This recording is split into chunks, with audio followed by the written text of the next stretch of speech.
situation sanitaire et pédagogique des 7 universités des Hauts-de-France et la mobilisation de la recherche scientifique régionale dans la lutte contre le Covid-19. Nicolas, tu as la parole. Merci, Monsieur le Président, chers collègues. Je vous remercie de me donner l'opportunité de vous donner quelques nouvelles des 220 000 étudiants des Hauts-de-France, de leurs universités et de leurs écoles. Sur le plan de la santé, d'abord, nos étudiants vont bien et aucun n'a été atteint par une forme grave du coronavirus.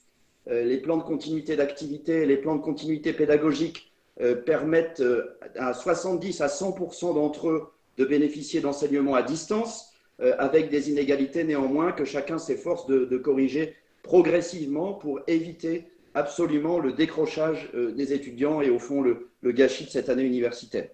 Les examens et les admissions seront organisés selon des formes arrêtées par chacun des établissements, sous le contrôle évidemment de mesdames les rectrices avec lesquelles je suis en contact permanent.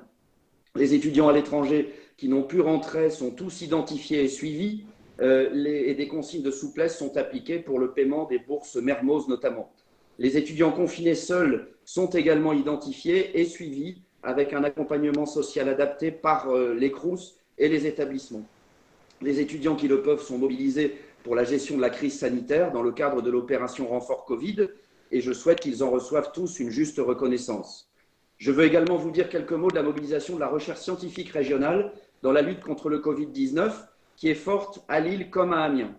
À Lille, une task force est immédiatement constituée autour du CHU, de l'Université et de l'Institut Pasteur pour coordonner les actions de recherche sur le Covid-19 qui s'appuient sur des compétences remarquables capitalisées depuis plusieurs années en matière d'infectiologie, de virologie et de pharmacologie notamment. L'ICIC de l'Université de Lille a d'ores et déjà mobilisé 2 millions d'euros au profit de cette task force et 25 projets sont identifiés dont certains recevront également le soutien de l'Agence nationale de la recherche, auquel le Conseil régional participera, car vous m'avez fait part, Monsieur le Président, de votre volonté d'être aussi au rendez-vous du financement de la recherche scientifique régionale.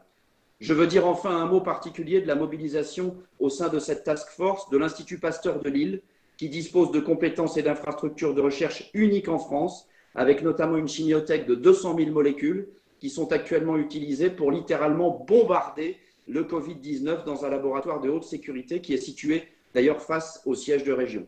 Chers collègues, cette terrible crise sanitaire place la région Hauts-de-France et sa communauté scientifique face à une grande responsabilité pour l'ensemble du pays, celle de faire émerger des solutions thérapeutiques durables face à ce virus, mais aussi face à d'autres menaces à venir. Avec l'ensemble des forces de recherche en région, nous travaillons à bâtir et consolider un centre d'excellence de niveau international spécialisé dans la recherche de traitements innovants contre les maladies infectieuses émergentes et je reviendrai vers vous à ce sujet dans les prochaines semaines.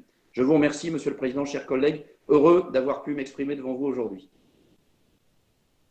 Merci Nicolas. Je voudrais souligner le remarquable travail